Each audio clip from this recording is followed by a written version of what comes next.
everyone, welcome back to this classes. Today I will discuss the biology new chapter. The name of chapter is nervous system and chapter 7 class 7 ICSE board.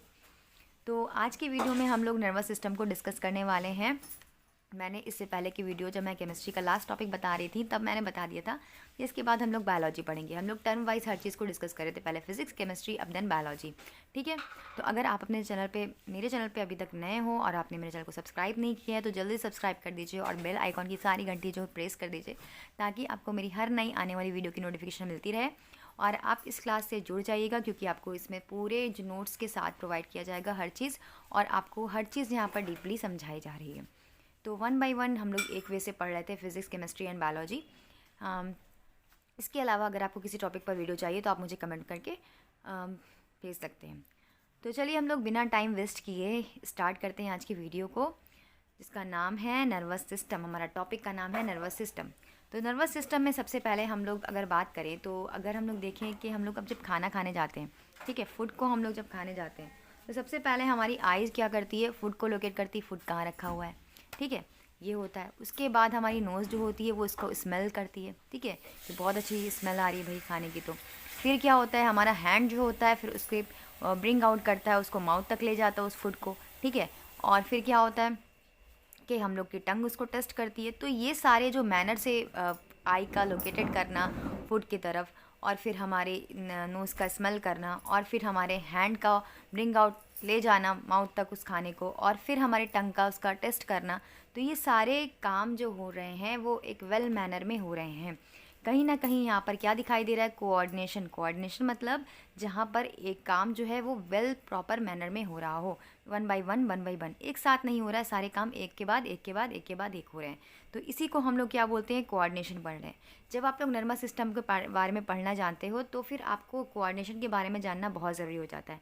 तो इसकी मैंने आपको हिंदी में explain कर दिया। अब इसकी अगर इंग्लिश में डिफिनेशन बोली जाए तो हम कह सकते हैं कि द इंटरेक्शन और working together if different activities in proper manner to produce an appropriate reaction is called coordination. ठीक है, अगर हम लोग किसी प्रॉपर काम, किसी भी काम को या किसी भी डिफरेंट एक्टिविटीज़ को एक प्रॉपर मैनर में कर रहे हैं जो अप्रिशिएट कर रहा है रिएक्शन को, डेट इज़ कॉल्ड कोऑर्डिनेशन। और ये जो कोऑर्डिनेशन होता है वो दो टाइप का होता है, 2 टाइप्स का होता है।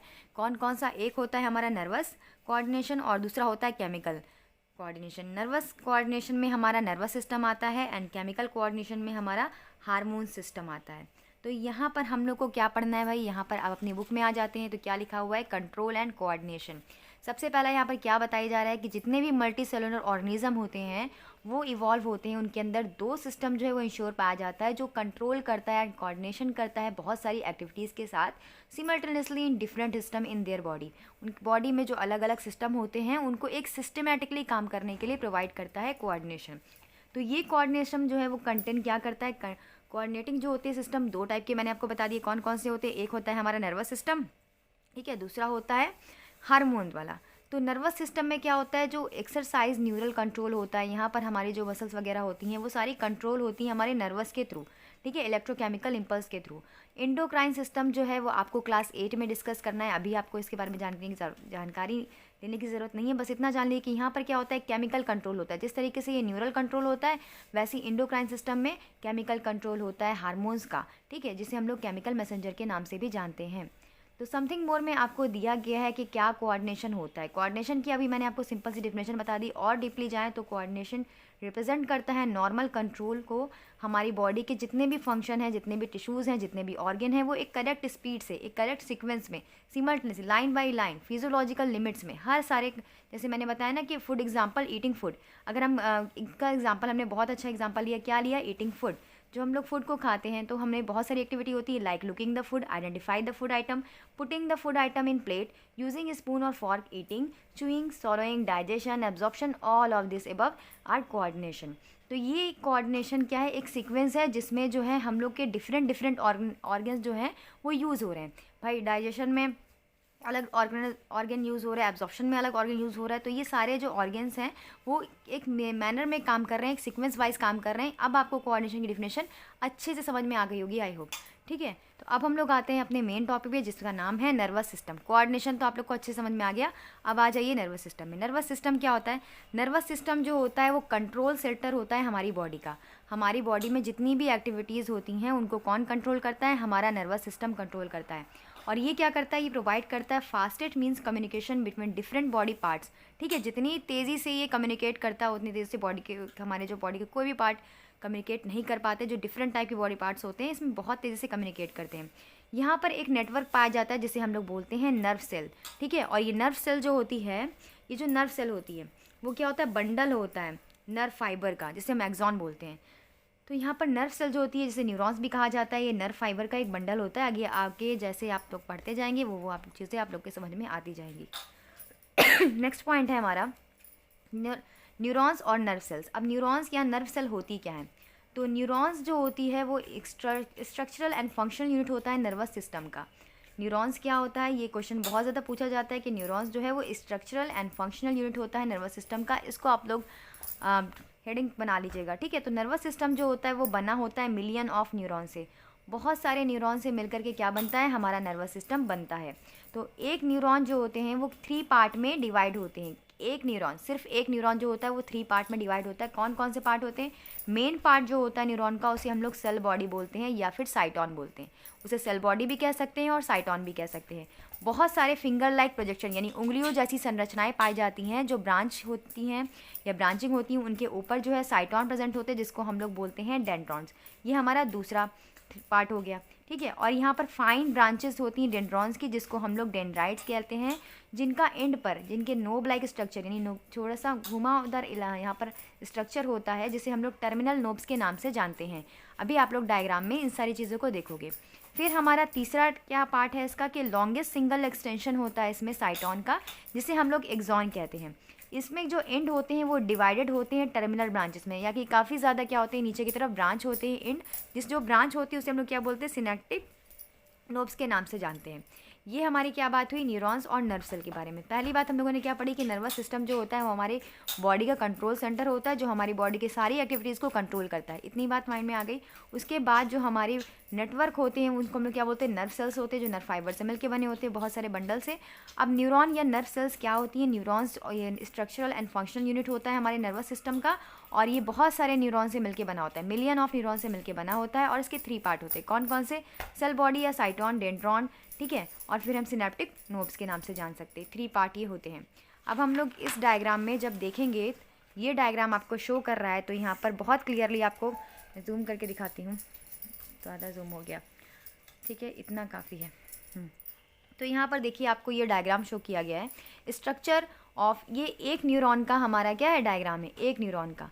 तो यहाँ पर देखिए क्या दिया हुआ है आपको, पहला वाला हमारा क्या है, ये वाला जो है हमारी सेल बॉडी है, ये वाली हमारी क्या है, सेल बॉडी है, ये हमारी सेल बॉडी है, और यहाँ पर साइटॉन की, और इसमें बहुत सारे क्या लगे हुए हैं, फिंगर लाइक प्रोजेक्शन लगे होते हैं जिसको हम लोग क्या बोलते हैं, डेंड्रॉन। और ये फिंगर लाइक प्रोजेक्शन के डेंड्रॉन जो होते हैं उसके ऊपर ब्रांच जैसी स्ट्रक्चर दिखाई दे रही है जिसको हम लोग क्या बोलते हैं, डेंड्राइट्स। ये जो ब्रांच जैसे स्ट्रक्चर है उनको हम लोग डेंड्राइट्स बोलते हैं। और सेल बॉडी में एक न्यूक्लियस प्रेजेंट होता है, और फिर यहाँ पर क्या होता है, उसके बाद यहाँ से जो ये सीधी लाइन जाती है उसको हम लोग क्या बोलते हैं, एक्सॉन बोलते हैं। अब ये एक्सॉन में बहुत सारे ब्रांच यानी हल्के हल्के क्या होते हैं कि डिवाइडेड नोड ऑफ रैनवियर होते हैं, इनको हम लोग नोड ऑफ रैनवियर बोलते हैं, जो क्या होते हैं, डिवाइडेड होते हैं इस तरीके से। और यहाँ पर जो ये स्ट्रक्चर पाया जाता है वो माइलिन शीट का बना होता है। ठीक है, यहाँ पर ये जो स्ट्रक्चर है आपको देख रहे हैं वो माइलिन शीट का बना होता है। यहाँ पर नीचे की तरफ जाएंगे तो एक डंडी से जुड़ी हुई है जिसे हम लोग टर्मिनल एक्सॉन बोलते हैं। इसका एंड पार्ट में हमने बताया था कि ये भी क्या होता है, ब्रांच होता है। तो ये सारे ब्रांच स्ट्रक्चर जो दिखाई दे रहा है उसे हम लोग सिनेप्टिक नोब्स के नाम से जानते हैं। ठीक है, इसमें थोड़ा सा इनका जो एरिया होता है वो क्या होता है, घुमावदार होता है। यहाँ पर आपको सिंगल एक्सॉन का डायग्राम दर्शाया गया है जिसे हम लोग, और ये आप लोग जो डायग्राम में, इस डायग्राम में छोटे छोटे न्यूक्लियस लाइक स्ट्रक्चर देख रहे हो, ठीक है, ब्लैक ब्लैक स्पॉट देख रहे हो, वो है हमारा न्यूक्लियस ऑफ सचवान सेल। सचवान सेल का न्यूक्लियस है वो। ठीक है, तो जो यहाँ पर दर्शाया गया है, यहाँ पर आपको प्रेजेंट किया गया है, ये हमारा एक्सॉन का स्ट्रक्चर है। माइलिन की शीट इस पर बनी होती है, ये माइलिन की शीट है जहाँ पर चारों ओर क्या दिखाई दे रहे हैं आपको, एक्सॉन दिखाई दे रहे हैं। तो ये कुछ स्ट्रक्चर होता है आपका स्ट्रक्चर ऑफ न्यूरॉन का, जो बनाने में बहुत ईजी है और आप लोग के एग्जाम में बनाने में आएगा भी। ठीक है, न्यूरॉन का तो आएगा ही। तो आप लोग इस डायग्राम को अच्छे से लर्न कर लीजिएगा। इसमें कुछ नहीं याद करना है। सबसे पहले आप लोग को क्या बनाना है, सेल बॉडी बनाना है। सेल बॉडी गोल बनानी है। उसके बाद उसमें फिंगर लाइक प्रोजेक्शन जो निकालेंगे वो क्या होंगे, हमारे डेंड्रॉन होंगे। अब डेंड्रॉन के ऊपर जो ब्रांच आपको देख रहे हैं पतले पतले से स्ट्रक्चर, वो डेंड्राइट्स हो जाएंगे, ठीक है। उसके बाद उसके बीच में हम न्यूक्लियस बना देंगे। उसके बाद एक लंबी सी हम डंडी खींच देंगे, जिससे हम क्या बोलेंगे, रोन ऑफ रेनवियर में अलग अलग डिवाइड कर देंगे। एंड फिर जो हमारा टर्मिनल एंड होगा वो भी ब्रांच बना देंगे, जिसे हम लोग बोलेंगे सिनेप्टिक नोड्स। अगर इतना आप लोग डायग्राम फिल करके आते हो तो आपको फुल मार्क्स मिलेंगे।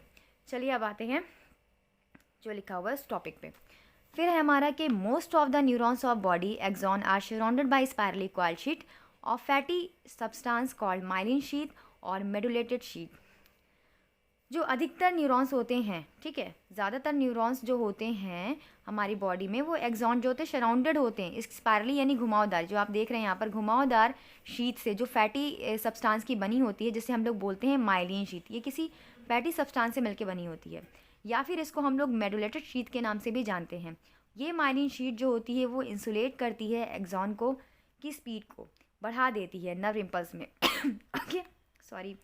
तो शीट जो होती है वो रेगुलर कंस्ट्रक्शन करती है अलॉन्ग द एक्सॉन, एक्सॉन के पूरे यहाँ तक शीट बनी होती है। और यहाँ पर जो होता है, जो रॉड ऑफ रेनवियर है, ठीक है, यहाँ पर जो आपको देख रही है ये बीच बीच में कटा हुआ पार्ट है, वो हमारा क्या है, नोड ऑफ रेनवियर है। इसे हम लोग नोड ऑफ रेनवियर के नाम से जानते हैं। तो चलिए अब हम लोग देखते हैं कि क्या क्या, ये हम लोगों ने इसके स्ट्रक्चर को डिस्कस कर लिया कि माइलिन शीट क्या होती है, ठीक है, नोड्स ऑफ रेनवियर क्या होता है, ये पढ़ लिया। अब हम लोग देखते हैं कि इसका फंक्शन क्या होता है, क्या फंक्शन होते हैं न्यूरॉन के पार्ट के। तो function of different part of neuron, सबसे पहला थ्रू द डेंड्राइट्स। डेंड्राइट्स के थ्रू न्यूरॉन जो है वो कनेक्टेड होता है नाइबरिंग न्यूरॉन से, यानी यहाँ पर आप जो डेंड्राइट्स देख रहे हैं वो दूसरे न्यूरॉन से क्या है, कनेक्टेड है। तो हमारा डेंड्राइट्स, उसका फंक्शन क्या है कि डेंड्राइट्स जो है वो न्यूरॉन को अपने बगल वाले न्यूरॉन से जोड़ेगा। फिर डेंड्राइट रिसीव करता है इम्पल्स को न्यूरॉन से एंड कंडक्ट करता है साइटोन की तरफ एफरेंट प्रोसेस में, ठीक है, एफरेंट प्रोसेस में ये क्या होता है, कंडक्ट करता है। उसके बाद नेक्स्ट है हमारा सेल बॉडी जो होती है या फिर साइटोन जो होती है वो रिसीव करेगी इम्पल्स को, क्या करेगी, इम्पल्स को रिसीव करेगी प्रोसीडिंग ऑफ न्यूरॉन्स। और उसके बाद डेंड्राइट जो है वो यहाँ से पास होगा नेक्स्ट न्यूरॉन में एक्सॉन के थ्रू। एक्सॉन के थ्रू वो क्या होगा, टर्मिनल के थ्रू, फिर से वो कहाँ जाएगा, नेक्स्ट न्यूरॉन में जाएगा। अब हमारा जो एक्सॉन है उसका जो एंड है, इट्स टर्मिनल ट्रांसमिट करेगा इम्पल्स को from cyton to dendrites, cyton से डेंड्राइट्स तक इसको पहुँचाएगा, दूसरे न्यूरॉन में जाएगा। फिर यहाँ तक नीचे आने के बाद वो क्या करेगा, दूसरे न्यूरॉन में पहुँचाएगा। तो ये क्या होता है, इफेक्टर ऑर्गन के थ्रू काम करते रहते हैं, यानी कि ये सारे क्या है, इनके फंक्शन होते हैं मेनली, ठीक है। तो आपको इतना आज पढ़ लेना है। आज जो मैंने आपको इतनी चीज़ें बताई हैं आप लोग को वो रिवाइज़ करनी है, यही आप लोग का होमवर्क रहेगा। और आपको मेरी वीडियो थोड़ी सी भी अच्छी लगे तो इसे प्लीज़ अपने फ्रेंड के साथ ज़रूर शेयर कीजिएगा और लाइक कीजिएगा और कमेंट में ज़रूर बताइएगा आपको मेरी वीडियो कैसे लगी। तो थैंक यू, कीप वॉचिंग।